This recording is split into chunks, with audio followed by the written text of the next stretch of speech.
Ikhwan akhwat sekalian rahimakumullah, pembahasan sejarah Islam Syiah kita merujuk kepada buku ya yang juga judulnya sama, Sejarah Islam Syiah.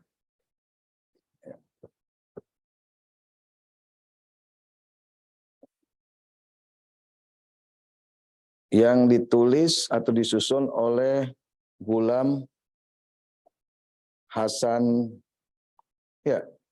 Ghulam Hasan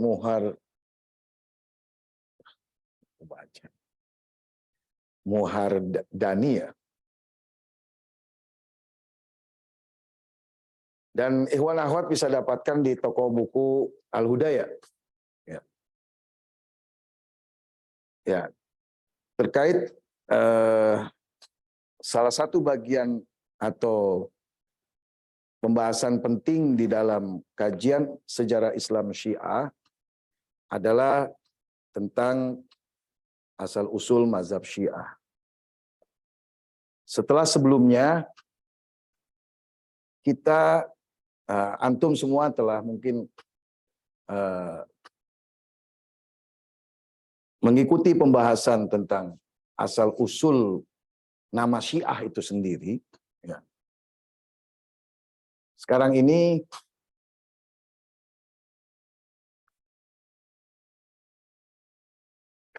kita lebih jauh ya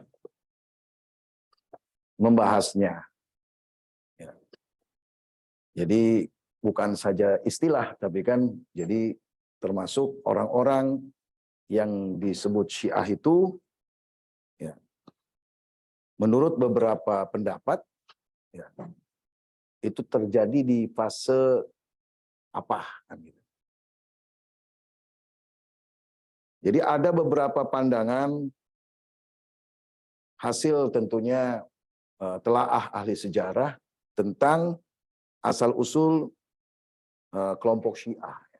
Ya, tentunya bisa dikatakan juga asal-usul mazhab Syiah.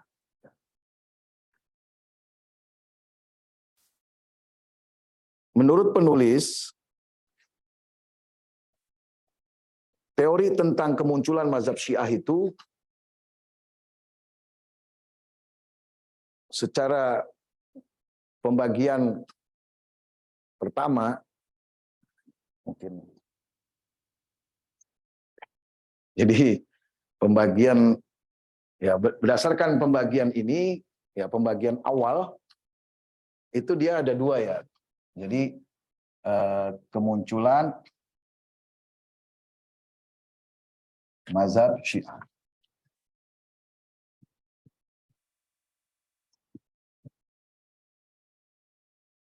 Ini tentunya kita setelah beres ya dengan istilah Syiah itu sendiri.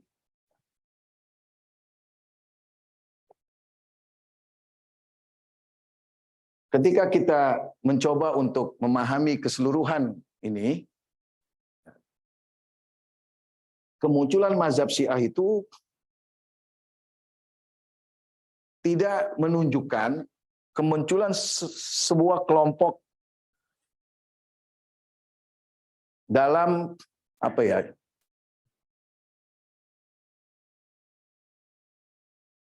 Artinya dari perspektif politik, ya. Walaupun ada pandangan yang mencoba, ya, atau ada teori yang mencoba untuk menjelaskan itu, bahwa jadi Syiah itu adalah gerakan gerakan kelompok politik. Tetapi berdasarkan pandangan penulis, ya, dan dia berdasarkan pandangan beberapa penulis ya dari kalangan ulama Syiah, bahwa ketika dia memilih mazhab ini adalah kemunculan mazhab Syiah, berarti penekanannya pada kemunculan ya pemikiran Syiah, ya kan, orang-orang yang memiliki pemikiran Islam khusus, kan gitu, tentang ajaran Islam atau kemunculan kelompok yang bermazhab Syiah. Dan ini lebih cocok kita kategorikan sebagai gerakan budaya ya, bukan gerakan politik gitu. Tentunya resiko ya, kalau kita melihat ya, resiko pandangan bahwa Syiah itu gerakan politik ya, itu tidak cukup ya, tidak memberikan pemahaman yang utuh, yang sempurna tentang pemikiran Syiah itu sendiri. Tapi kalau kita memahami bahwa kemunculan Syiah itu adalah gerakan budaya, ya, kita akan bisa memahami, ya, tentunya dengan penelitian yang apa namanya, yang cukup dalam, ya. Tapi paling tidak itu memang ruangnya, ya, untuk kita mendapatkan pemahaman yang utuh tentang pemikiran mazhab Syiah. Ya. Jadi kajian sejarah mazhab Syiah ini sangat betul-betul diperlukan. Ya. Paling tidak kita bisa meluruskan ya, pandangan orang atau teori orang yang mengatakan bahwa gerakan Syiah ini, gerakan kelompok Syiah ini, misalnya kemunculan kelompok Syiah ini murni gerakan politik. Ya. Kita bisa meluruskan itu. Kenapa? Karena resikonya tadi tidak memberikan pemahaman yang utuh ya, tentang pemikiran atau ajaran Islam menurut Syiah. Dan tentunya itu adalah menurut Ahlul Bait alaihi wassalam. Ya. Dan itu jelas adalah pemikiran Islam yang asil, ya, yang asli, sebagaimana yang dibawa oleh Rasulullah Shallallahu Alaihi Wasallam. Gitu. Jadi itu pentingnya, khususnya ketika kita pentingnya memahami asal usul mazhab Syiah. Ya. Jadi ada dua teori secara umum, secara garis besar, ya, ada dua pandangan umum. Ada dua. Nah, pertama,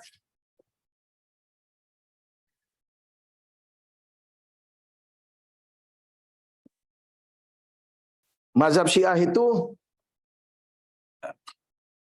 muncul setelah Rasulullah wafat.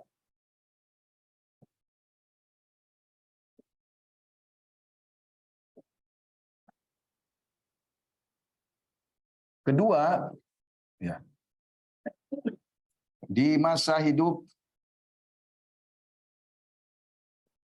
Rasul.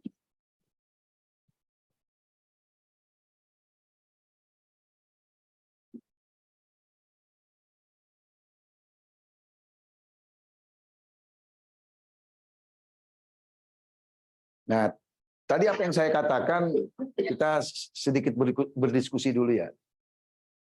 Yaitu bahwa kalau gerakan Syiah atau teori kemunculan mazhab Syiah ya, itu dipandang sebagai sebuah kemunculan gerakan politik, ya kan, gerakan politik, maka itu tidak memberikan, kan di situ banyak motivasi ya, banyak tujuan, banyak motivasi, ya kan, maka tidak bisa memberikan pemahaman tentang ajaran mazhab Syiah itu sendiri. Nah, menurut Ikhwan dan Akhwat gimana?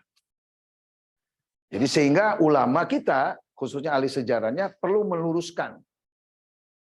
Nah, nanti kebanyakan teori kemunculan Syiah yang pertama ini, nanti di sini kan terbagi lagi. Masing-masing dari dua yang terbagi. Hampir rata-rata teori kemunculan Syiah setelah Rasulullah, itu menganggap kemunculan mazhab Syiah itu sebagai gerakan politik. Gitu. Nah, tentu saja konsekuensinya ya mengaburkan tentang ajaran Syiah itu sendiri. Gitu. Jadi bahkan orang tidak menghargai ajaran itu sendiri karena itu muncul dari sebuah motivasi politik orang-orang yang disebut Syiah itu atau satu kelompok itu. Dan politik umumnya dipahami orang adalah sebuah gerakan menuju pada kekuasaan kan. Dan ada teori yang mengatakan bahwa setiap kekuasaan pasti punya sandaran teologisnya. Punya fondasi akidahnya. Meskipun mereka tidak berakidah Islam di zaman Rasul, orang kafir Quraisy, tapi bukan berarti mereka tidak ada agama. Ya kan? Buktinya mereka menyembah berhala. Jadi penyembahan kepada berhala mereka itu, ya kan? Itu adalah sandaran dari pandangan politik mereka yang kemudian menjadi sistem kehidupan masyarakatnya, gitu, atau sistem pemerintahannya. Nah, begitu juga Firaun dan Namrud. Dan ulama-ulama yang diberi tugas untuk menyebarkan akidah yang menjadi sandaran sistem politik yang dibangun oleh Firaun itu, yaitu tukang-tukang sihirnya. Makanya ketika mereka beriman kepada Nabi Musa, ya itu bagi Firaun itu merupakan kesalahan besar. Ya, itu sama saja ingin menggoyangkan kekuasaan Firaun. Begitu juga Namrud dan lain-lain. Ya. Jadi kalau pengen ajaran suatu kelompok ya, itu tidak diterima oleh masyarakat, ya. Nah, diantaranya adalah cukup membangun sejarah baginya, kan gitu. Yaitu di mana sejarah itu dibuat agar pemikiran kelompok itu tidak dihargai, ya. Tidak dihargai. Alih-alih ingin memahami benar salahnya, ya, yang namanya tidak menghargai itu kan berarti tidak melakukan penelitian, nggak mau dibaca, ya kan, nggak mau dipelajari, kan gitu. Dan ini tentunya jauh lebih menghina daripada menyalahkan. Ada orang kan menyalahkan, berarti kan dia sudah meneliti. Dan kejadian-kejadian atau peristiwa setelah Rasulullah itu, atau peristiwa politik yang terjadi setelah Rasulullah itu, ya kan, itu pasti kan diidentikan dengan pemikiran-pemikiran yang sekunder paling tidak, atau bukan yang asli, bukan yang inti, ya. Terus kemudian juga sesuatu yang tidak bernilai. Misalnya kepentingan-kepentingan pribadi. Ya, tentu saja menurut Islam disebut tidak bernilai. Ya kan? Nah, maka sekali lagi resikonya berdampak kepada apa? Ya. Tidak memberikan nilai ilmiah, ya, sehingga tidak dikaji gitu, terhadap ajaran Syiah itu sendiri. Ya. Nah, berbeda ketika, walaupun di sini nanti ada teori juga yang ya, mazhab Syiah itu hanya sekedar istilahnya kehendak pribadi saja di zaman Nabi, kan gitu. Misalnya ada orang yang memang lebih menyukai, ya ada apa namanya, pandangan pribadi, ya kan, yang lebih menyukai Imam Ali, ya, daripada sahabat lain. Nah, apakah itu di zaman Nabi terjadinya? Apakah itu awal kemunculan Syiah? Ya, gitu. Kalau itu dijadikan awal kemunculan Syiah, udah ajaran Syiah nggak, sangat tidak berharga.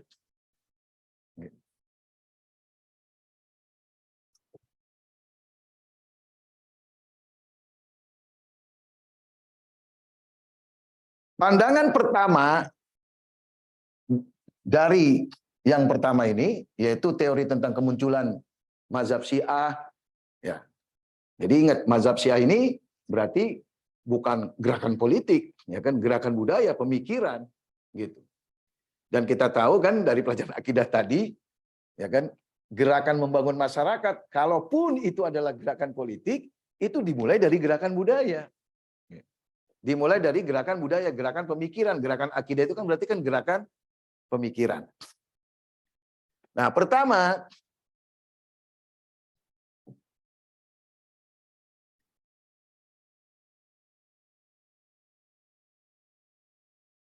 muncul itu di Sakifah. Saya pakai saya.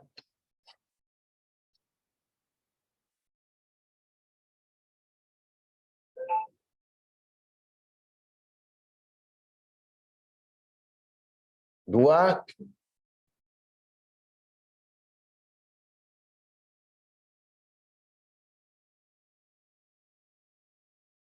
di masa akhir kekhilafahan Utsman bin Affan. Tiga,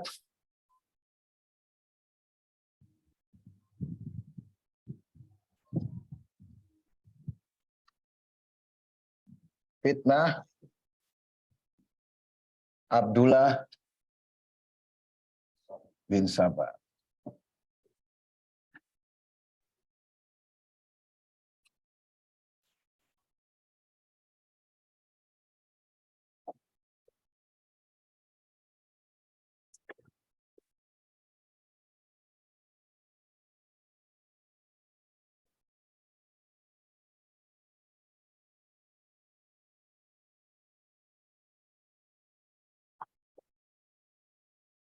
Di awal kekhalifahan Imam Ali.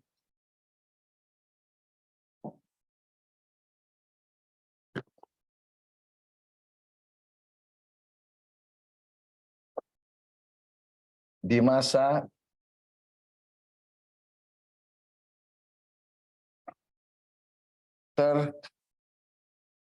terbunuhnya Imam Hussein.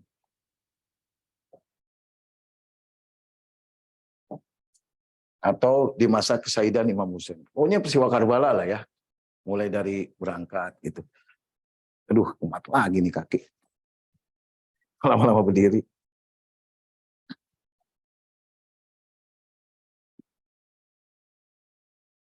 Nah, mungkin semua peristiwa sejarah yang disebutkan ya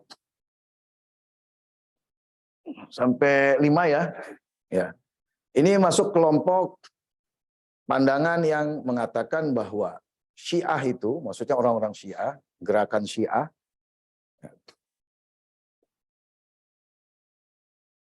itu setelah Rasulullah Shallallahu Alaihi Wasallam wafat. Coba perhatikan, semuanya gerakan politik. Betul tidak? Gerakan politik.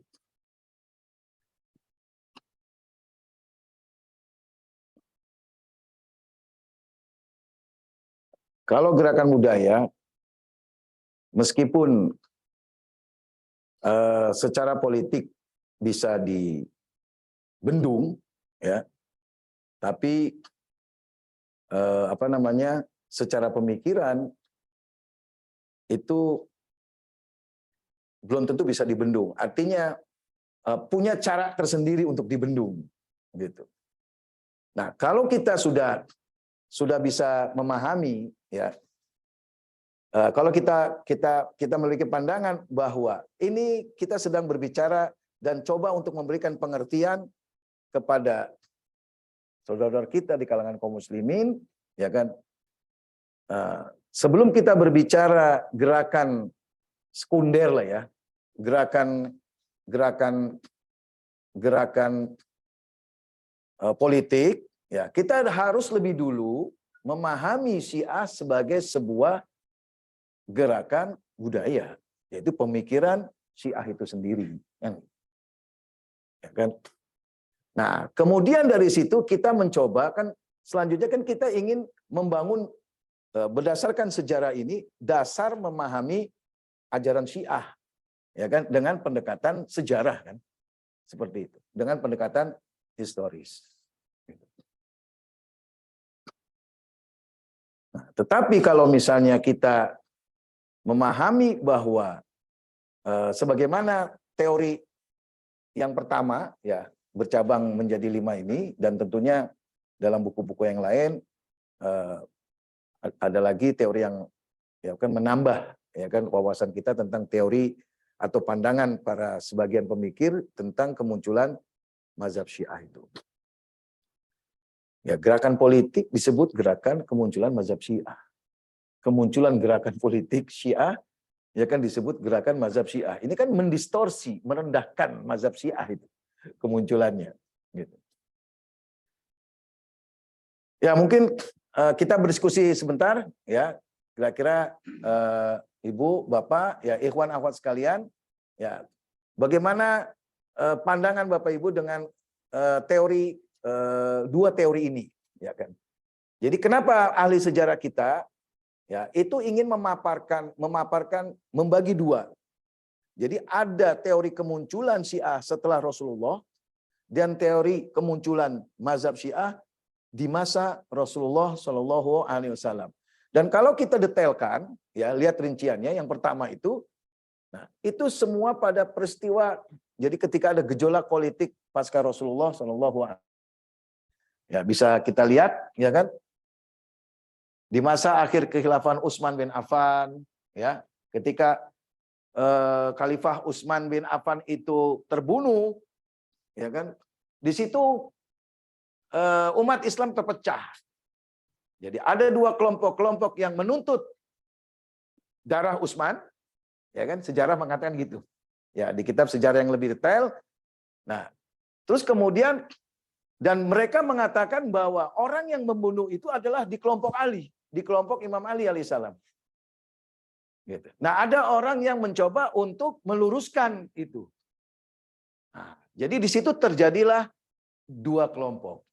Nah, mana kelompok Syiah? Nah, kelompok yang membela Imam Ali dan mencoba meluruskan dugaan kelompok yang satunya yang mengatakan bahwa Utsman bin Affan itu dibunuh oleh orangnya Imam Ali, ya kan? Nah, menurut teori yang pertama, salah ya, yang kedua ya. Ya gitu. Nah, kita langsung aja loncat ya. Ya sebenarnya Sakifah dulu ya. Nah, misalnya yang kedua itu mengatakan bahwa Syiah itu. Nah, itu kira-kira. Jadi Syiah itu apa?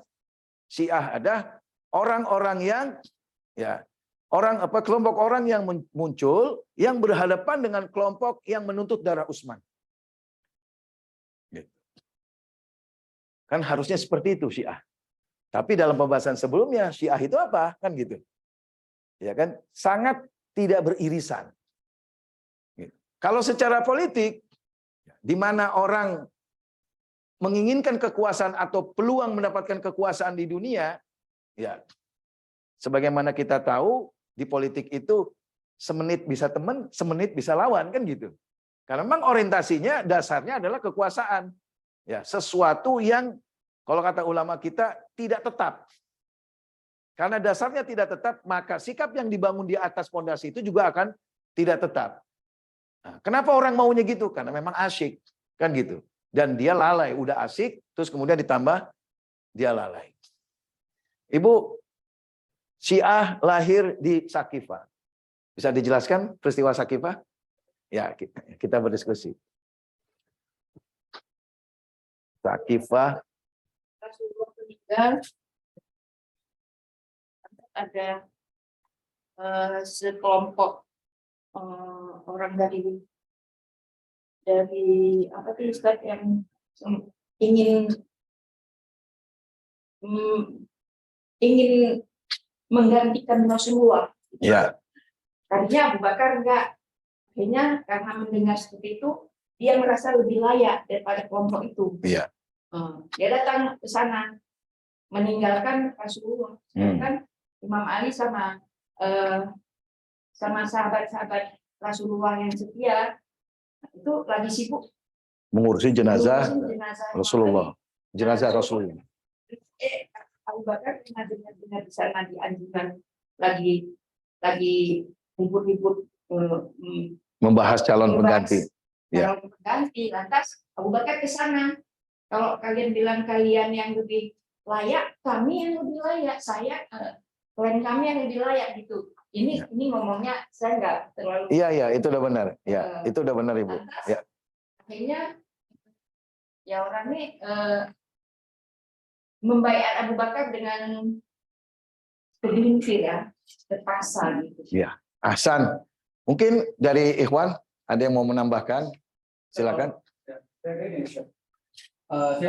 lebih ke belakang lagi ya. Iya. Ini karena sekian orang terhadap Imam Ali. Karena pada itu yang terakhir bagaimana Rasulullah menampilkan Imam Ali sebagai ganti. Nah, seperti Sakifah ini adalah sebagai peluang politik bagi sekian orang itu ya, sekelompok orang itu. Jadi kalau Mereka menunjukkan gitu ya. Ya, Bersikap. mereka memang nggak suka dengan Imam Ali karena kan keluarganya banyak yang dibantai kan, banyak dibunuh pada peristiwa tertentu gitu. Jadi sebenarnya ini peristiwa-peristiwa yang diamanfaatkan oleh mereka, misalnya Sakifah yang pertama, kemudian Khalifah Utsman wafatnya Utsman kan, kemudian fitnah Abdullah itu digunakan oleh mereka. Nah, di peristiwa Sakifah, saya minta yang lain menjelaskan, tapi sesuai pertanyaan saya. Jadi seperti menjawab. Di peristiwa Sakifah, peristiwa apa ya yang dari situ jadi yang sebagai saks, sebagai dalil ya, sebagai dalil petunjuk kemunculan mazhab Syiah. Apakah peristiwa Sakifahnya secara keseluruhan A sampai Z, begitu juga yang ceritakan Bapak ditambah dari awal kebencian dan seterusnya, kan gitu. Ya kan? Nah, pertanyaan saya adalah di peristiwa Sakifah bagian apa yang dari situ pandangan ini mengatakan karena ada peristiwa itu, maka kemunculan Syiah di Sakifah. Silakan Bapak yang lain. Ya, masih berkaitan dengan pendapat Ibu Upi dengan Pak Hari tadi. Oh iya pasti.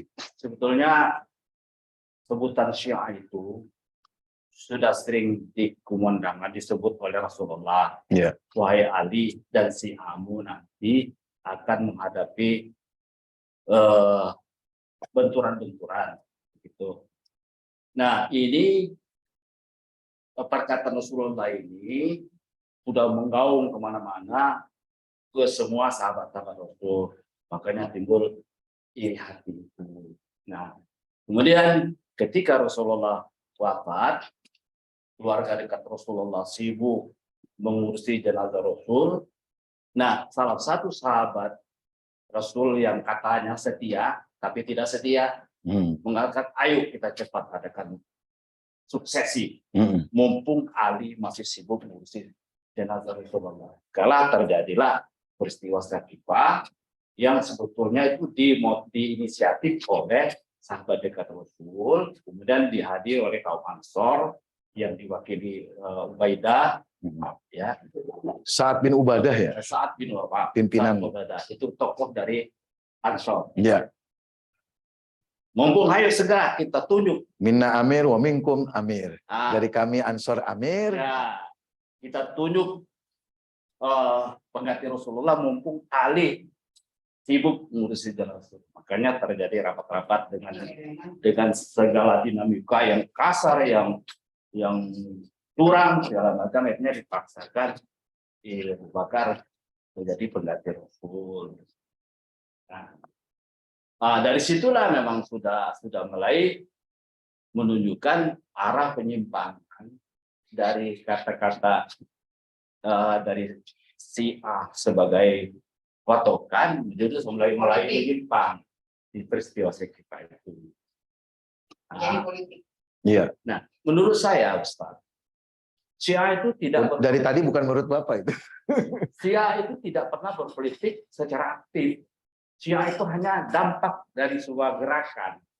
Nah, munculnya Sakifah ini, maka timbulnya gerakan bahwa anti gerakan untuk membendung sedalam-dalamnya pengaruh dari Imam.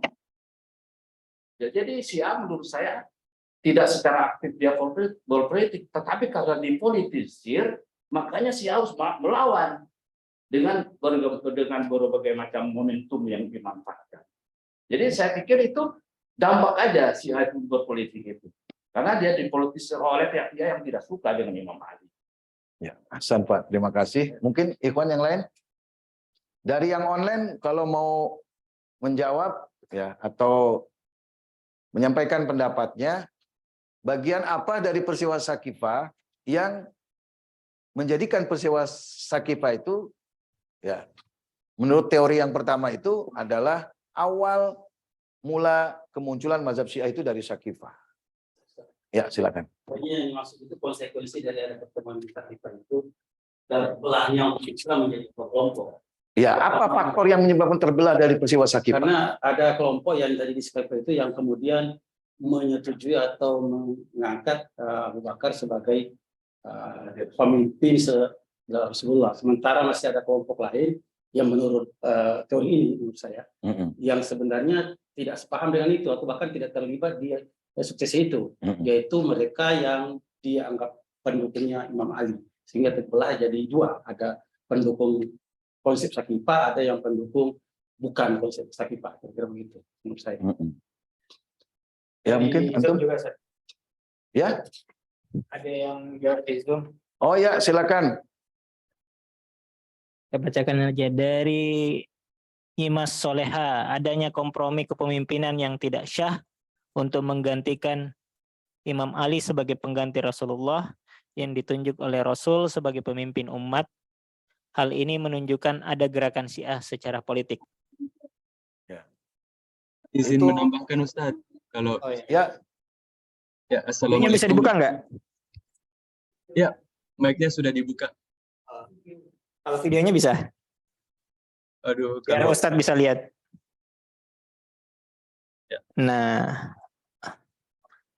Bismillahirrahmanirrahim. Allahumma sholli ala Muhammad wa ali Muhammad. siapa? Saya Ya, silakan. mohon izin menjawab yang tadi pertanyaan yang Ustadz sampaikan. Apa dari peristiwa Sakifah itu yang membuat menurut teori pertama awal mulanya Syiah Ya, itu dianggap sebagai awal mula kemunculan mazhab Syiah. mazhab Syiah, ya, itu sebenarnya sudah dijawab oleh Syekh Najah At-Ta'i dalam bukunya As-Sakifah Inqilabin Abyad di halaman 213. Di Ya, saya bukan kitab itu. gak usah luas. Ya, silakan. Nah, jadi kalau menurut saya itu dalam peristiwa itu Al-Ansor lam tajtami. Jadi dari kalangan Ansor sendiri tidak bersepakat akan kekhalifahan Abu Bakar, itu yang pertama. Dan yang kedua, menurut Syekh Najah At-Ta'i di kitab itu halaman 214 juga, bahwa antara Aus dan Hazrat sendiri wujud hasad. Jadi ada kebencian di antara mereka. Ya, ada faktor-faktor sehingga mereka terpecah di Sakifah itu. Jadi kalau yang relevan dengan pertanyaan Ustadz tadi, menurut saya jadi di kalangan mereka sendiri itu ada faktor-faktor internal yang menyebabkan mereka berpecah belah. Mungkin hanya itu Ustadz, mohon koreksinya. Ya, kalau itu kan begini, Ansor berpandangan bahwa pemimpin itu dari kelompoknya. Muhajirin memilih Abu Bakar dan mencoba untuk mengajak mereka juga untuk bersepakat memilih Abu Bakar. Ya kan? Kayak gitu. Maka teori ini adalah harusnya kemunculan mazhab Abu Bakar, bukan mazhab Syiah dong. Ya kan? Kalau cuman yang dipilih satu pihak, ya kan? Pihak Syiahnya nggak ada di sini, nggak disebutkan. Gitu. Tapi saya bisa. Apa tuh? Ibu mau bicara lagi? Iya. Jadi ini sebenarnya penyelewengan terhadap risalah Rasulullah sendiri. Ya, memang berkaitan, tapi kita cukup fokus dari peristiwa sejarah itu dulu, Bu. Dari peristiwa sejarah itu secara zahir, apa yang kemudian menjadi alasan teori ini bahwa Syiah muncul dari Sakifah. Karena sebenarnya ya menurut teori ini, ya kan, karena ada kelompok di sana yang mengusulkan Ali. Di samping Abu Bakar dan Sa'ad bin Ubadah. Kalau cuma Sa'ad bin Ubadah sama Abu Bakar aja, ini nggak bisa dijadikan teori yang mengatakan kemunculan Syiah di Saqifah. Tapi sekali lagi, ya kan, meskipun peristiwa ada peristiwa orang yang memilih Imam Ali, ya kan, tapi ini tidak bisa kita benarkan sebagai munculnya mazhab Syiah. Ya kan? Karena mazhab Syiah berarti apa? Gerakan politik. Gerakan politik kan gerakan sekunder, Bu. Syiah itu mazhab pemikiran. Wah, di situ ada akidah. Kan gitu. Akidah itu mulainya kapan sih? Kan gerakan Syiah kalau kita mau paksain ya dari Nabi Adam. Gitu. Gerakan Syiah itu. Gerakan pemikiran Syiah berarti gerakan manusia. Gerakan manusiawi. Gitu. Nah, cuman di setiap zaman akan menampilkan tampilan-tampilan yang berbeda. Ya kan? Tapi harus kita lihat tampilan yang memang kaitan eratnya dengan tadi gitu inti ajaran. Nah, tapi kalau yang politik itu kan tidak kan gitu. Jadi kalau kenapa orang-orang muslimin di luar Syiah kok begini banget sama Syiah kan gitu, begitu banget sama kelompok Syiah hingga hari ini, ya kan? Karena para ahli sejarah mereka itu mencekoki mereka, ya kan, dengan sejarah Syiah yang seperti itu. Gitu. Nah, di sini sebagai sebuah pandangan teori ya kita ini nanti coba kita luruskan. Dari semua teori ini, ya kan, itu nggak benar gitu. Tidak sesuai dengan ajaran Syiah itu sendiri gitu. Iya, pasti ada berkaitan. Nah, sekarang di masa akhir Khilafah Utsman. Kenapa itu teori ini mengatakan bahwa muncul mazhab Syiah itu di peristiwa terbunuhnya Utsman bermula dari situ? Nah, Ibu tadi belum, silakan. Karena pada saat itu kan Utsman bin Affan dibunuh kan, terus para pengikut Imam Ali mengikut semua orang di situ yang memikirkan bahwa Imam Ali adalah sosok yang tepat untuk mengganti sebagai pemimpin atau khilafah pada saat itu. Ya, bisa kan gitu. Ya, dari Ikhwan. Bukan pertanyaan gini loh, istilah mazhab Rina dan Umi dan Syiah itu. Bapak suninya pakai sa. Mazhab Umi dan Syiah itu apa? Iya, harusnya kan begitu. Iya. Nah, jadi judul ini Syiah yang buat nih. Iya kan? Dari judul ini udah ketahuan nih teori-teori mana yang benar, teori mana yang salah. Hatta di masa hidup Rasul pun bisa salah teorinya. Nanti ini juga ada macam-macam. Iya kan? Kayak gitu. Jadi gerakan Syiah mulai dari mana? Harusnya di masa hidup Rasul dan di saat Rasul ngomong. Iya. Kayak awal Islam datang. Iqra bismillahirrahmanirrahim, itu Syiah. Kan gitu.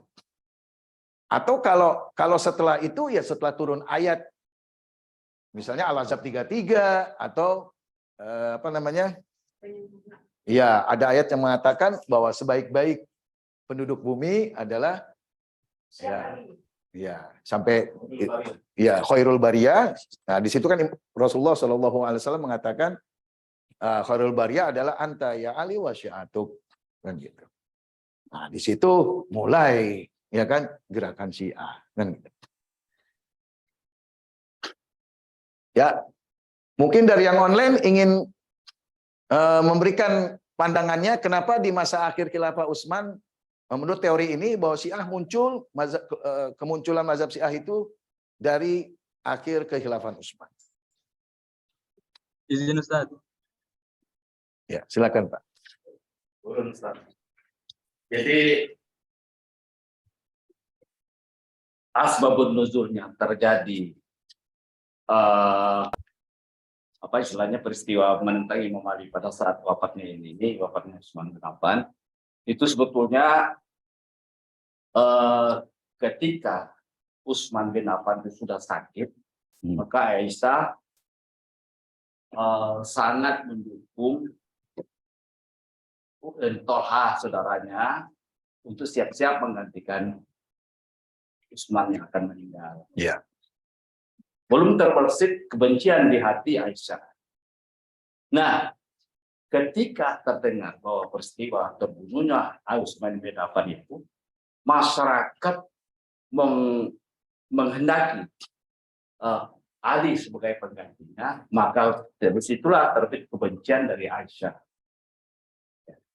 Syiah itu kan artinya pengikut, ikuti dengan Ali. Artinya begitu terbunuhnya Utsman bin Affan itu, bibit-bibit kebencian yang mengatasnamakan Syiah itu Aisyah sendiri dengan menampilkan kebencian terhadap Imam Ali. Nah, makanya untuk melampiaskan sakit hatinya, dia bikin bagaimana memicu supaya orang melawan Imam Ali. Karena dibuatlah statement dari Aisyah untuk menuntut balas, untuk menebus darahnya Utsman bin Affan. Ya.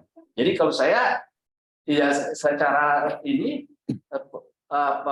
terbunuhnya Utsman bin Affan itu ya karena Aisyah sudah memproklamirkan diri ini untuk menentang Imam Ali. Ya. Sedangkan Syiah itu adalah pengikut Imam Ali.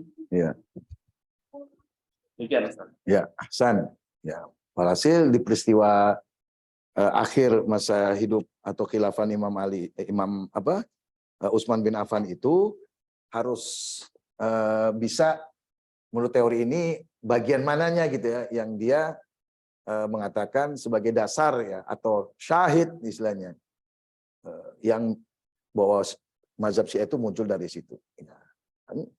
Harus ada dua kelompok di situ kan berarti kan.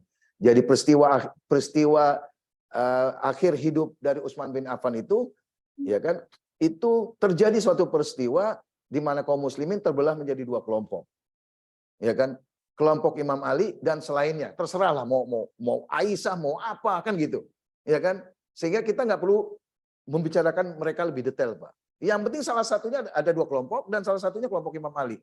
Karena apa dia berpihak kepada Imam Ali, ya kan? Nah, itu kita detailkan. Nah, bisa nggak itu disebut sebagai kemunculan mazhab Syiah? Nggak bisa. Kan keberpihakan kepada Imam Ali saat itu politik, itu kondisional kan gitu. Ya tagoyar, sesuatu yang bisa berubah. Sementara mazhab Syiah itu sabit tetap ajaran Islam, yang kita ingin buktikan itu kemunculan ajaran Islam. Kan gitu. Ya kan, sesuatu yang tetap. Ya kan? Gitu. Jadi Syiah itu gerakan ajaran Islam, ya kan, gerakan ajaran Islam yang pada satu zaman mengambil mahiyah baru, tapi wujudnya mah sama, identitas baru. Seperti ginilah, saya waktu bayi dengan waktu saya sekarang, setiap fase kan mengambil bentuk, tapi hakikatnya sama kan. Yusuf hari ini Yusuf yang baru dilahirkan tahun lalu sama, itu juga.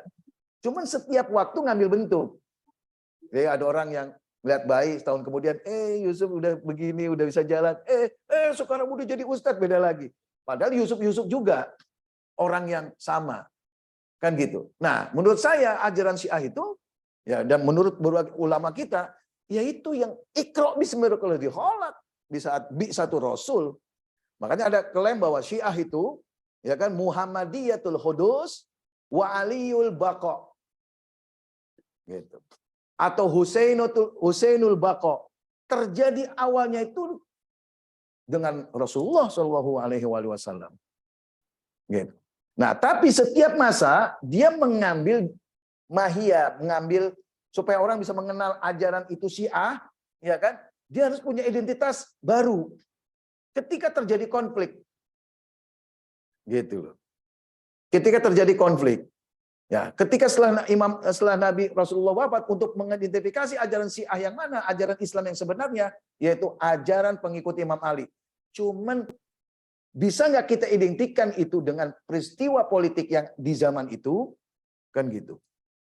Karena bisa mengaburkan justru identitas ajaran Syiahnya. Berarti harus usaha menepis.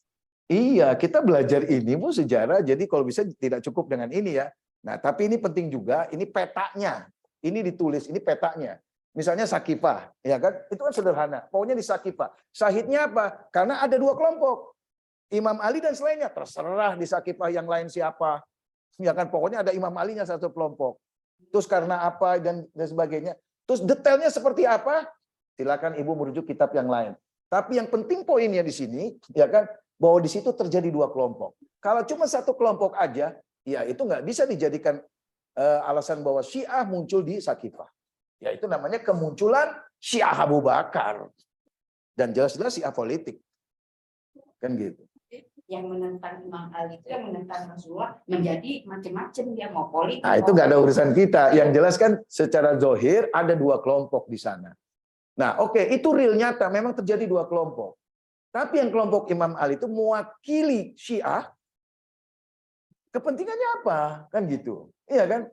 Apakah mereka yang tidak memilih Imam Ali emang menentang ajaran Islam?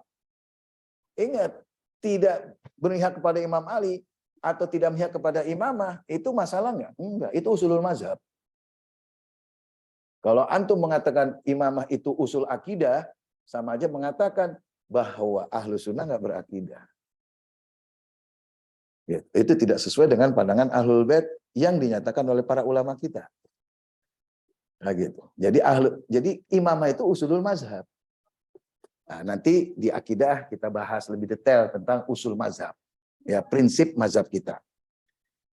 Walhasil, ya. Terus kemudian apa? Fitnah Abdullah bin Sabah. Kenapa? Ya kan? Lepas dari kemudian Abdullah bin Sabah itu ada atau tidak, ya kan? Nah, tentang terkait keberadaannya, Syiah itu apa? Ya, ketika dimunculkan Abdullah bin Sabah, muncul kelompok Syiah. Tapi di situ dijelaskan apa? Yang menolak Abdullah bin Sabah. Enggak ada itu Abdullah bin Sabah sejak hari itu. Ada yang mengatakan, ada yang menerima Abdullah bin Sabah. Itu satu, terkait dengan Abdullah bin Sabah. Nah, kalau asumsinya Abdullah bin Sabah itu ada, ya kan? Nah, di situ pun ada dua. Ada orang yang mengikuti pendapatnya Abdullah bin Sabah, dan ada yang menolak. Dikarenakan dia Yahudi yang masuk Islam, tapi dia punya misi. Anggap dia agennya Yahudi. Dia nggak benar-benar Muslim. Nah, alhasil teori yang mengatakan bersumber dari Abdullah bin Sabah, artinya di peristiwa ini, sejarah ini terjadi dua kelompok. Salah satunya kelompok Imam Ali. Gitu aja. Kayak gitu. Jadi itu masalah Abdullah bin Sabah itu sebenarnya sosok yang diada-adakan, grafik. Iya, fiktif. Sebenarnya, Nah, yang mengatakan itu, ya kan, itu kan sejak di zaman itu, ya kan. Nah, orang yang mengatakan itu disebut kelompok Syiah, gitu. Kelompok Syiah yang mengatakan itu fiktif. sebenarnya tuh ada sosok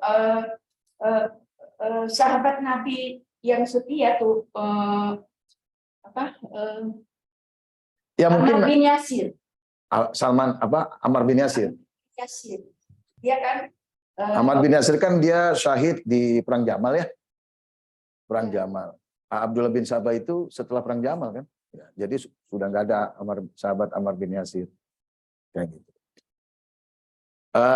Ya sebenarnya detailnya bukan tugas diskusi kita pelajaran hari ini, Bu, kan gitu.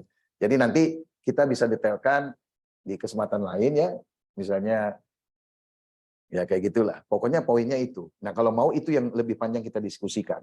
Coba antum urai, kalau antum hafal, ya kan masih anget peristiwa Sakifah, terus di masa akhir Khilafah Utsman sampai final, urai bagian mana yang menjadi sandaran masing-masing teori ini bahwa itu untuk mengatakan bahwa itu adalah awal mula. Jadi menurut antum, pemahaman mereka menurut antum. Yang buat teori ini tapi menurut antum. Enggak, mereka enggak ngaitkan ke mazhab. Gerakan politik. Nah, gitu. Gerakan politik. Jadi antum simpulkan apa yang mereka inginkan dari situ. Jadi dia ingin membendung ajaran Syiah hari ini, ya dengan terus di setiap zaman dengan terus teori-teori ini, kan gitu. Ya, Syiah mah gerakan politik, bukan gerakan Islam. Begitu di Bandung ustadz-ustadznya. Syiah itu produk politik. Termasuk Gitu. para mu'alaf yang muslim masuk Islam itu bercerita bahwa Syiah itu masalah politik. Iya. Karena nggak berdalam, yang penting kita sudah muslim, kata mereka. Iya, karena aneh. Kita masuk ke masih bagian pertama, tapi teori yang keempat. Di awal kekhilafahan Imam Ali, terjadi apa di situ? Yang sehingga terjadi membenarkan teori ini bahwa Syiah muncul di saat di awal kekhilafahan Imam Ali. Ya, ada peristiwa apa di situ? Perang Jamal sebelum ya? Apa? Saya suka. Saya pikir langkah pertama Imam Ali menjabat khalifah ini meluruskan ajaran Rasulullah seperti meniadakan sholat tarawih. Waktu itu kan bergencar itu sejak zaman Umar itu sholat zaman Abu Bakar masih ada tarawih, zaman Umar tarawih. Nah, Ali itu meluruskan sejarah ini bahwa Rasulullah tidak pernah mengajarkan sholat tarawih. Lantas begitu Imam Ali meneriakkan jangan melakukan sholat tarawih, lantas para sahabat teriak, aina mazhab Umar, aina mazhab Umar. Kalau dia menentang kebijakan Imam Ali untuk meluruskan ajaran Rasul. Itu saya rasa pertama kali Imam Ali menjabat khalifah meluruskan ajaran. Saya pikir ya bisa kan gitu, ya kan, di awal khilafah Imam Ali, karena memang kan Utsman juga kan melakukan sesuatu, ya kan, kayak Umar kan gitu. Iya, bukan. Jadi siapa yang kemudian menjadi khalifah kan gitu.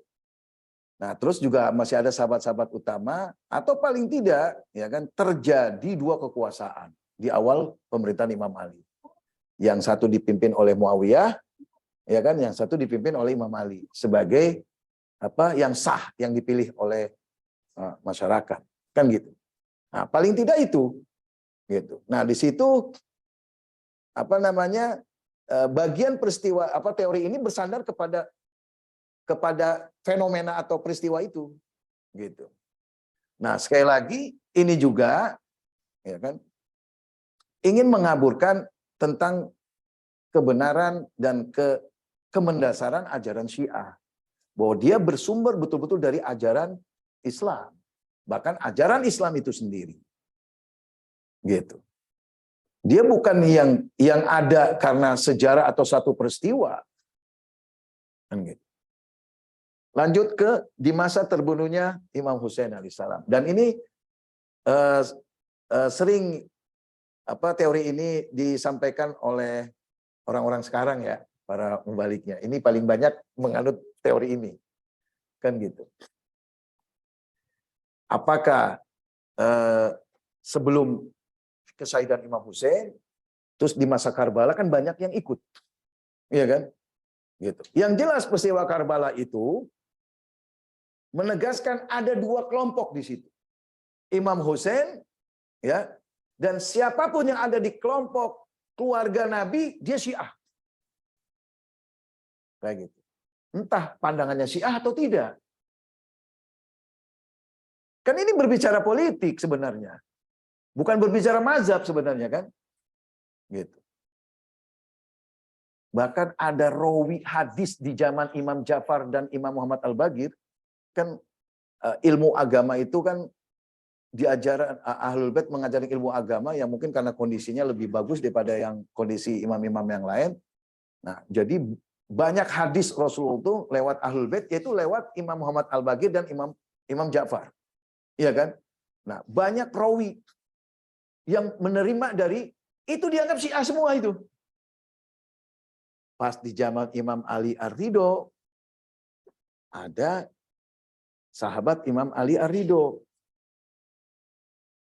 yang dia mendatangi satu daerah banyak perawi Imam Muhammad Al-Baqir dan Imam Ja'far. Kayak gitu. Dibuang-buangin sama dia karena tidak masuk kriteria hadis yang makbul diterima menurut Imam Ridho. Jadi banyak hadis-hadis yang dibuat juga kan gitu, tapi mereka nggak selektif. Kenapa? Karena mereka ini bukan Syiah sebenarnya, yang tahu pemikiran imamnya, yang paham betul, kayak gitu. Anda pernah bertanya, kenapa selain bahwa seorang mujtahid itu harus punya teori sendiri tentang usul fikih, ya kan? Tapi paling tidak kan kita pelajari itu usul fikih di Ahlus Sunnah, ya kan? Kayak gitu. Kan kalau itu dimasukin, Anda dapat nilai, kan gitu kan? Udah pernah belajar kan di Pondok Sunni kan gitu. Ya kan? Jadi harus dari kitab-kitab Syiah sendiri usul fikihnya. Gitu. Karena memang pemikiran, akidah atau apapun yang dibangun di ilmu-ilmu sebelumnya itu berpengaruh terhadap ilmu itu. Berpengaruh terhadap ilmu usul fikih. Ya, walhasil, ya kan, setelah dia melihat berdasarkan kriteria Imam Ali Ridho, karena dia muridnya Imam Ali Ridho, itu banyak yang dikeluarkan, yang tidak dipilih sama dia. Nah, terus kemudian dibawa lagi ke Imam Ali Ridho, ya kan? Nah, ini betul semua. Ini minna ahlul bait. Ini dari kami ahlul bait. Kayak gitu. Nah, walhasil ya semangat teori ini adalah ingin menjelaskan bahwa apa istilahnya tujuan ilmu ini bahwa Syiah itu adalah satu kelompok, ya kan, di hadapan kelompok yang lain. Selesai. Kapan terjadi kelompok Syiah yaitu pengikut Imam Ali? Satu, di Syiah Kifah, pengikut Ahlul Bait, kan gitu. Dua, itu Pak, khilafah fitnah Abdullah bin Saba, ya kan? Godirhum nggak ada dua kelompok, Pak. Atau Abu Bakar bahin laka ya Ali, benar nggak? Nggak ada dua kelompok, tapi di sini ada dua kelompok. Nah, Imam Husain itu bagian dari Ahlul Bait. Yang bersama Imam Husain Ahlul Bait semua, ya kan? Gitu. Nah, terus ada orang yang mengikuti mereka, terus ada orang yang berhadapan dengan mereka, bahkan sampai membantai mereka. Udah jelas kan? Dua kelompoknya jelas. Gitu. Bahkan memusuhi, saling berperang. Nah, jadi ini terjadi Syiah. Nah, kelemahannya apa? Dia tidak sedang ingin menjelaskan kemunculan mazhab Syiah sebagai mazhab. Tujuannya mengabur-ngaburkan. Betul, Bu. Jadi kayak gerakan politik. Loh, atau orang Syiah sendiri jadi takut kalau begitu. Ya kan? Dan bisa jadi muncul di Syiah pemahaman kayak gini. Jadi kalau nggak bergerak politik, kamu bukan Syiah. Bener nggak? Tetap gerakan politik orang sebelah dan bukan gerakan politik orang pengikut Imam Ali toh. Ya itu kan cuman apa ya? Cuman pemikiran Pak yang membedakannya. Kalau realnya kan kayak Imam Husain kan tetap berperang. Tetap berhadapan. Ya kan? Apakah dia dikondisikan atau tidak? Masa Imam Husain itu nggak punya ikhtiar? Kan pasti punya. Coba tanya, kamu mau pilih mana? Ke Karbala, ke Kufah yang harus berperang atau tidak? Saya pilih ke Kufah. Allah yang nyuruh, meskipun kamu terbunuh. Iya, Allah yang nyuruh, saya pilih itu. Berarti emang udah niat dia berperang. Niat menghadapi itu. Kayak gitu. Nah, nanti ilmu-ilmu yang lain, akidah, baca Pak sejarah untuk membaca alat. Kayak gitu. Nah, kan udah jelas, ya kan, bahwa sejarah itu dibuat, ya kan, untuk kepentingan kekuasaan atau politik, kan gitu. Iya, jadi yang benar juga, wah ini udah gerakan politik, kekuasaan, ujung-ujungnya. Akhirnya ada yang tengah-tengah. Islam menolak politik, akhirnya begitu. Islam nggak pernah berpolitik praktis. Karena teori-teori ini Pak diantaranya. Kontribusi ini. Gitu. Jadi, nah ketika Syiah sama Sunni itu politik kan jadinya perang kan gitu. Padahal sebenarnya yang ada itu adalah orang yang konsisten dengan pemikiran agama dengan yang tidak. Harusnya kan gitu. Islam dan yang tidak konsisten. Gitu. Iya, kalau menurut ini nggak bicara nih, Sunni Syiah itu gerakan politik. Kalau Syiah itu berdasarkan teori ini, maka Sunni juga, iya kan? Jangan buktikan Sunni itu dengan ajarannya dong kamu, iya kan? Buktikan kalau dia di pihak Abu Bakar itu benar, dia nggak kuat, kan gitu. Iya, lemah. Tapi ujung-ujungnya ya hubungannya ke politik global yang sekarang ini konspirasi global. Betul. Wah, kalau dikait-kaitkan pasti ada. Kan gitu. Jadi lebih kental lagi politiknya. Iya. Mau nanya Ustaz, kan kalau yang pemahaman yang pernah ini itu sebenarnya basis awal katanya itu humanistik. Misalkan ada terpolarisasi, misalkan contoh ada perintah antara ya atau tidak, kalian milih yang mana. Nah, masyarakat Arab pada saat itu menggunakan istilah, kalau dia yang sepakat, berarti Syiah. Perkara itu masalah politik, ekonomi, atau apapun. Nah, berarti misalkan sami'na wa ata'na untuk Rasulullah. Berarti memang yang tadi Ustadz beri pandangan itu tentang awal kali bid'ah itu tentang Syiah itu kan memang secara frase linguistik ya Ustadz ya. Iya. Karena kalau misalkan pertama kali turun misalkan sami'na wa ata'na itu nggak ada polarisasi pemikiran kan. Iya. Terus setelah di situ ada istilah Rafidah. Rafidah yang di sini maksudnya secara linguistik ya Ustadz ya. Iya. Dia yang tidak mengikuti atau yang bertentangan. Jadi kalau kita split sebenarnya secara bahasa Arabnya itu Syiah itu yang positif, yang menentang itu atau Rafidah atau apapun yang sejenis perbenaran bahasa Arabnya itu dia negatif itu Ustaz ya. Iya. Jadi yang saya ngelihat ekstrak itu sebenarnya awal kali ini hikmah hibro dari sejarah ya Ustaz ya. Yang saya pengen nanya sama Ustaz di awal kali sebenarnya pas bid'ah itu turun perintah Iqra bismi rabbik di situ kan dia ada split kedua. Yang pertama kali memeluk Islam itu Sayyidah Khadijah salamullah alaiha, terus habis itu Sayyidina Ali alaihissalam. Nah, di situ sebenarnya kan Rasulullah pengen ngajak kayak Nicu yang tadi pelajaran Ustaz Fitrah gitu ya. Nih, ayo siapa yang mau ngikut aku? Sebenarnya di situ itu kelihatan fitrah itu memang mau milih yang mana ini. Nah, kedua-dua ini representatif laki-laki yang pertama kali masuk Islam, wanita yang pertama kali masuk Islam. Hemat saya yang dilihat istilah Syiah secara linguistik mungkin di zaman itu bilang kalau mau ngikutin Rasul, sami'na wa ata'na di sini ya.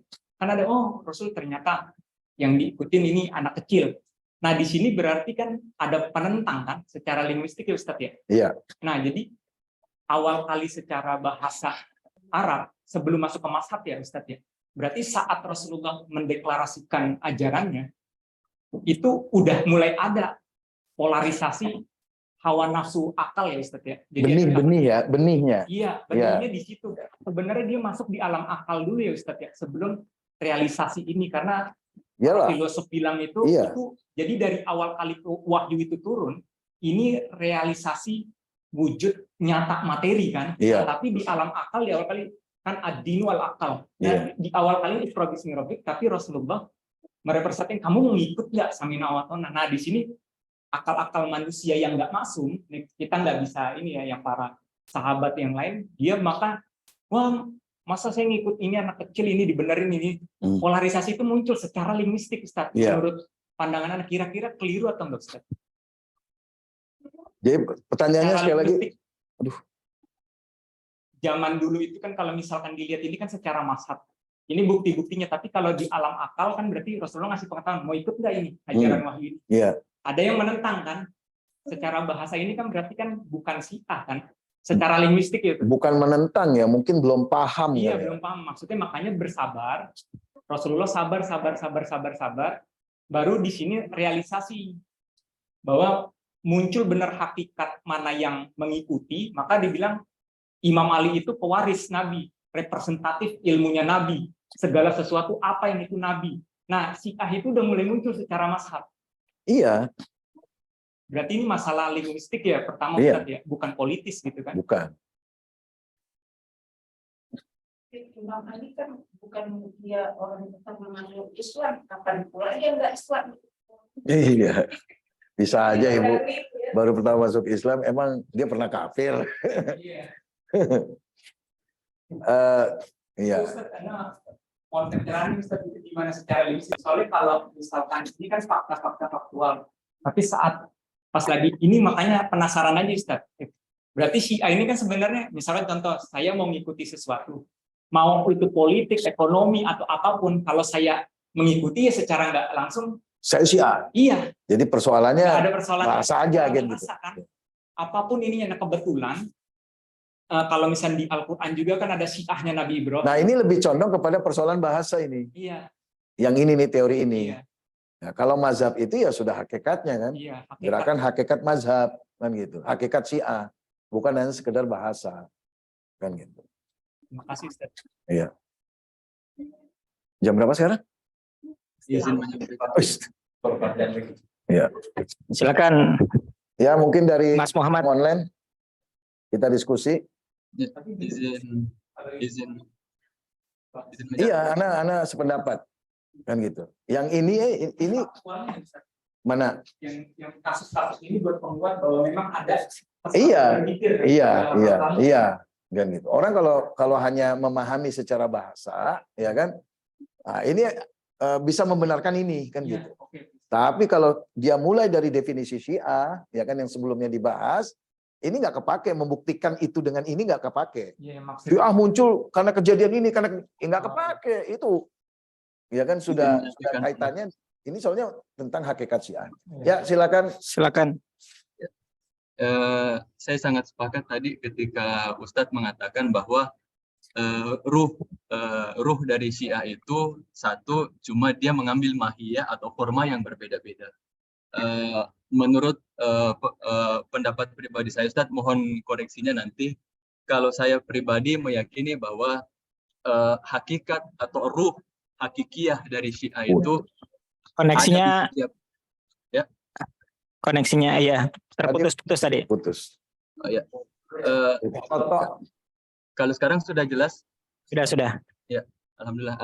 Saya termasuk yang meyakini bahwa ruh dari Syiah itu sebenarnya ada di setiap zaman. Saya termasuk meyakini bahkan sebelum masa Rasulullah Shallallahu Alaihi Wasallam itu sudah ditetapkan ruh Syiahnya itu sendiri. Karena jadi saya termasuk yang memahami. Terputus lagi. Oh, termasuk. Saya termasuk yang meyakini bahwa Syiah itu sebenarnya sudah ketetapan di zaman itu, di zaman asali lah istilahnya, atau di alam akal seperti yang diistilahkan. Tetapi ketika dia turun di alam materi, dia mengambil forma-forma yang berbeda. Nah, jadi Syiah itu sendiri artinya adalah pengikut kebenaran, dan kebenaran ya. Syiah itu sendiri maknanya adalah pengikut kebenaran, dan semua yang bertentangan dengan Syiah itulah yang justru lahir karena faktor-faktor politik. Sedangkan Syiah itu sendiri adalah sebuah hakikat, adalah sebuah ruh yang menjadi ketetapan dari sejak zaman azali. Itu termasuk yang saya yakini. Azali. Haram. Dan izin menyampaikan juga Ustadz, karena silakan. Saya termasuk alumni UIN Bandung, dan di mata kuliah kami dulu itu ada pelajaran ilmu kalam, Ustaz. Nah, sangat disayangkan bahwa bahkan di institusi pendidikan seperti UIN sendiri masih saja ada yang berpendapat bahwa Syiah itu hanya dipandang sebagai gerakan politik. Nah, ternyata setelah saya cek lagi, mereka mendasarkan pendapat-pendapatnya pada pemikiran-pemikiran kontemporer. Jadi kajian-kajian al-milal wa an-nihal, kajian-kajian heresiografi, kajian-kajian al-firaq itu yang membuat Syiah itu, identitas Syiah itu terkaburkan, Ustaz.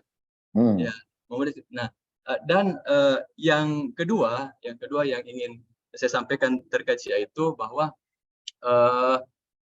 orang-orang yang memahami bahwa Syiah itu hanyalah sebuah gerakan politik, karena sejak awal mereka tidak mengetahui hadis-hadis tentang Syiah itu sendiri. Nah, jadi mereka melihatnya sebagai faktor-faktor sejarah saja sebenarnya, Ustaz. Nah, itu yang sangat disayangkan. Bahkan di UIN sendiri masih ada yang menganut pendapat seperti itu. Mohon koreksinya, Ustaz. Itu saja. Assalamualaikum warahmatullahi wabarakatuh. Ya, masa itu yang mau ditanggapi?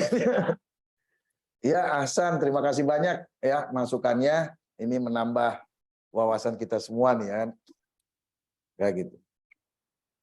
Alhasil mungkin untuk menegaskan apa yang tadi Ana terangin ya kan, untuk menanggapi ini, walaupun ini sebenarnya nanti kita penulis punya tanggapannya sendiri ya. Ini Ana coba untuk menambahkan saja.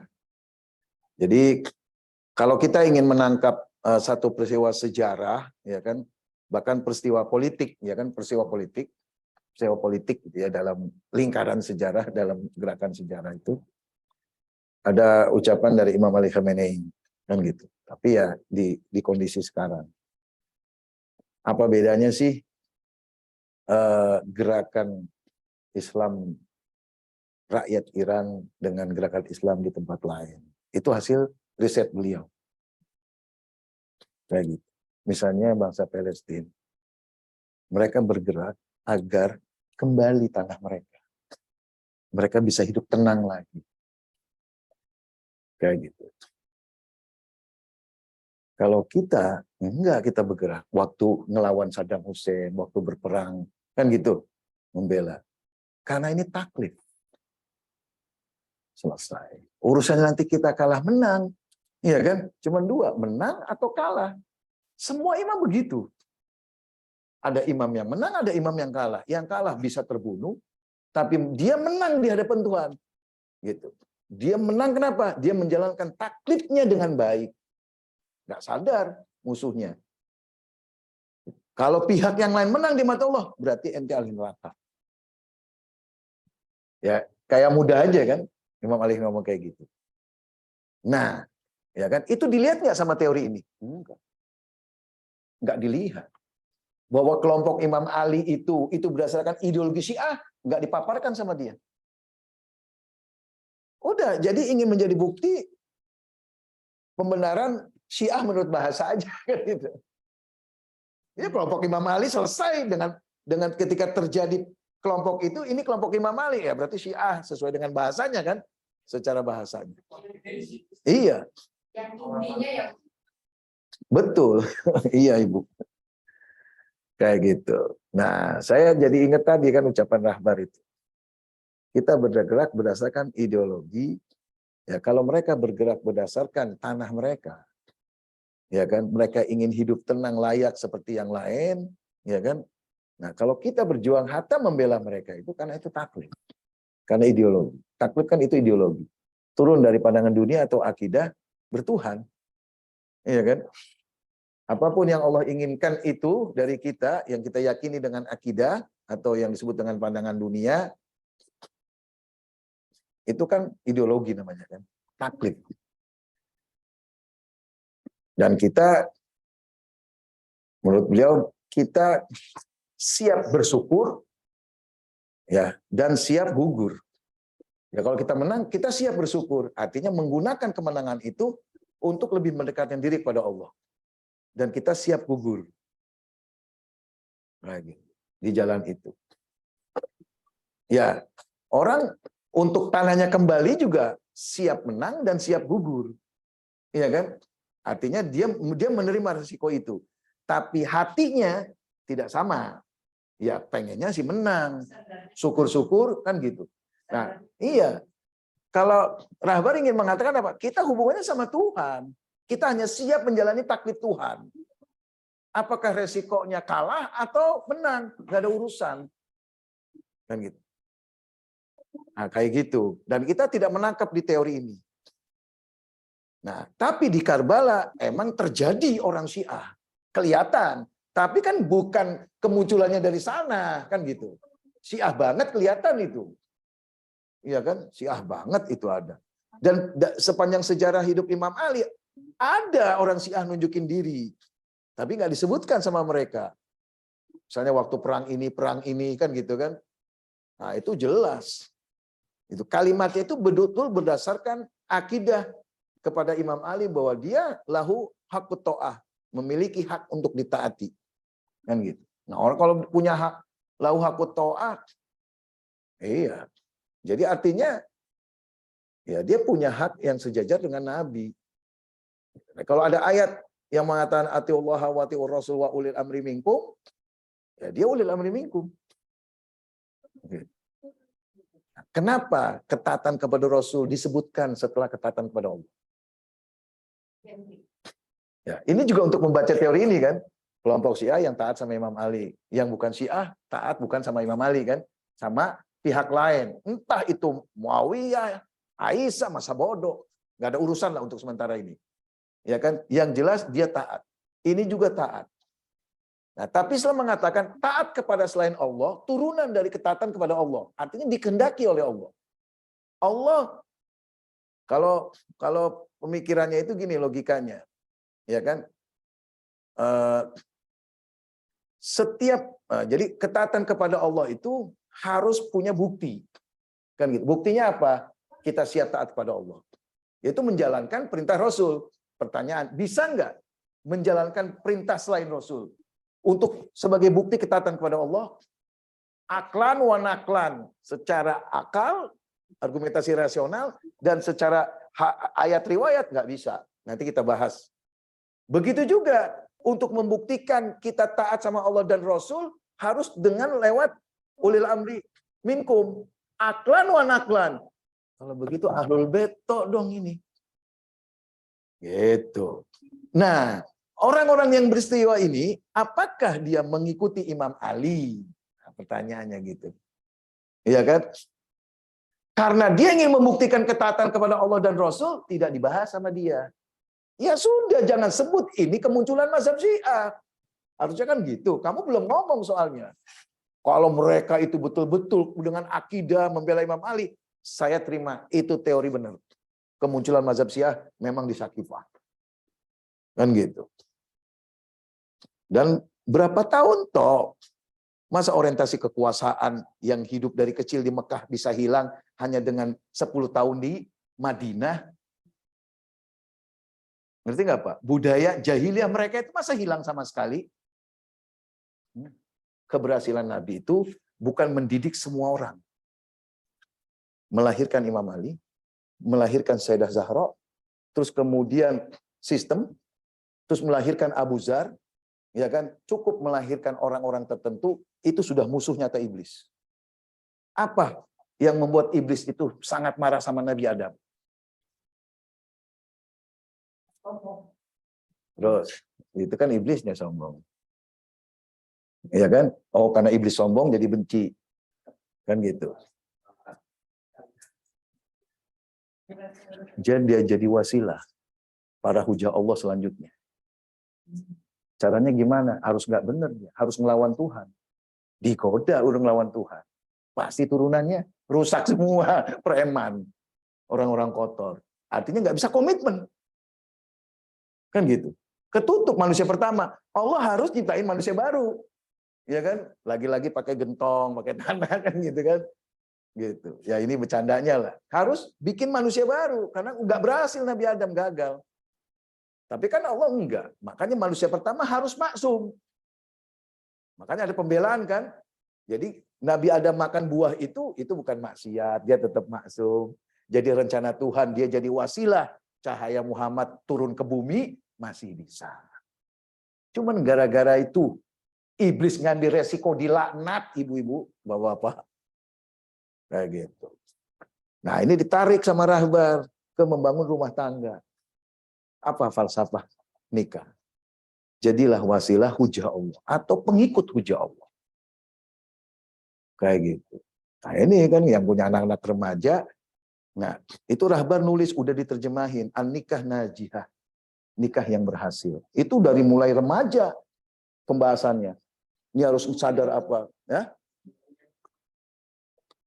Itu bahasa Arabnya, saya punya. Ketika cinta berlabuh kalau nggak salah. Iya. Nah, yang kurang-kurangnya mah nanti kita diskusi aja kan gitu. Nah, itu ajib. Kalau bahasa Arabnya an-nikah najihah. Nah, itu dari mulai SMA sampai kuliah, ya kan? Itu di Hizbullah itu jadi pelajaran wajib. Itu jadi program bulanan. Lagi. Jadi saya pernah ngikutin sistem pengkaderan pembinaan generasi muda di sana. Semua materinya saya punya. Karena di selain Iran, dia yang maju ngikutin Ahlul Bait untuk bangun tatan di pendidikan di ini kayak gitu. Karena sistem ya. Ya kan saya sendirian, Bu. Saya sendirian. Jadi saya gabung-gabung aja ke yayasan. Sendiri ini ya, butuh fasilitas, butuh apa kan gitu. Saya ngundang aja nggak bisa saya.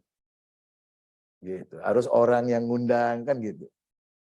Gitu. Jadi saya terapin ke santri, saya mau begitu. Saya terapin ke santri. Dan biasanya saya bagian akidahnya. Ya, gitu. Jadi ada satu fase, ya kan? Itu orang anak-anak Badungnya sedikit. Ya karena kan jumlahnya sedikit, lama-lama mereka bubar. Nggak ada yang gabung ke situ. Kayak gitu. Terus mereka itu saf masjid, ya, itu mungkin bapak-bapaknya kalah jumlahnya, orang-orang tuanya, remaja yang banyak, kayak gitu. Iya. Dan dalam keadaan genting, semuanya udah siap mental, tinggal dilatih ininya aja. Kalau genting diserang Israel, mental sudah siap, kayak gitu. Iya. Jadi nggak ada yang takut, nggak ada yang nggak ikhlas, kayak pede. Itu semua dari upaya pendidikan yang mereka lakukan. Kita nggak bisa ngomong kayak gitu kan. Coba anak kirim ke luar negeri sekolah atau kerja. Wah, yakin akhlak ininya, akidahnya bisa aman tetap? Enggak sih. Kalah sama ekonomi. Nggak apa-apa rusak. Atau berubah pandangannya. Ekonomi beres, masyarakat beres. Ya kan? Padahal jadi ekonomi dianggap sebagai persoalan mendasar. Kayak gitu. Nah, jadi ini jelas sangat mengaburkan ya. Ya, kembali kepada pelajaran, membuat khususnya yang dari sini kita bisa menyusun, mengkonsep, mengkonternya. Ya, mungkin bisa disesuaikan dengan cara berpikir orang sekarang. Gitu. Ya. Nah, coba nanti kita lihat ya, kalau kita bingkainya sudah paham, ini maksudnya apa sih ini teori yang kayak gini kan gitu. Kok ini bukan hanya salah ini. Ada salah, ya. Udah salah aja. Iya kan? Ini ada salah, dosanya turunan gitu. Dosanya gitu. Menyebabkan orang salah lagi gitu. Iya, bisa membelokkan sejarah. Ini apa namanya?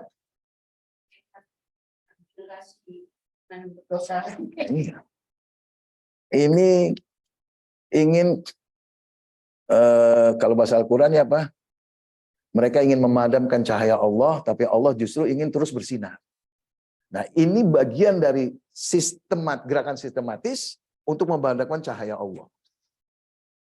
Kayak gitu. Dan tidak cukup kita mengkonternya hanya buat wiladah syahada, nerangin ahlul bait dan seterusnya. Kan gitu. Karena bisa jadi yang melakukan wiladah syahada itu tanpa dia rasakan terlibat memadamkan cahaya Allah. Kayak gitu. Jadi wiladah syahadahnya juga seperti peristiwa sejarah yang tidak punya makna. Iya kan? Seperti mereka di kelompok Imam Ali, iya kan? Bukan karena ketatan kepada Imam Ali itu sebagai bentuk dari ketatan kepada Rasul dan Allah Subhanahu wa taala. Untuk menjelaskan yang bermakna itu seperti apa wiladah syahadah. Ini yang syahadanya. Itu Rahbar mengutip sejarah Mukhtar As-Saqafi. Setelah bebas, Mukhtar As-Saqafi itu setelah Imam Hussein udah dimakamin, Syuhada Karbala udah dimakamin, yang katanya dikaitkan dengan Imam Zainal Abidin dan sekelompok inilah kan gitu. Orang Mukhtar As-Saqafi itu 3 hari 3 malam datang ke Karbala. Ya ziarah lah kayak kita, abain gitu ya ke Karbala. Mereka nangis apa yang kayak gitu, ya kan? Nah, setelah itu mereka bersepakat untuk menuntut balas darah Imam Hussein. Gitu. Jadi dari ziarah itu. Dari ziarah itu. Mau orang-orang itu mengikuti atau tidak? Menang atau dia terbunuh? Kayak gitu. Nah, itu mengutip bahwa ini kalau misalnya ini dipandang sebagai gerakan Syiah awal, bisa. Kayak gitu. Tapi kan sebelumnya juga udah ada, makanya nggak bisa dikatakan munculnya Syiah di sana. Ya. Tapi ini betul-betul gerakan ideologis. Kayak gitu. Gerakan ideologis.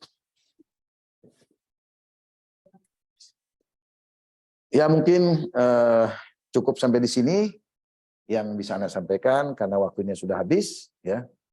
Terima kasih atas perhatian ikhwan dan akhwat sekalian. Ya, untuk tetap konsisten mengikuti kajian sejarah di setiap pertemuannya ya. Wabillahi taufiq wal hidayah. Wassalamualaikum warahmatullahi wabarakatuh.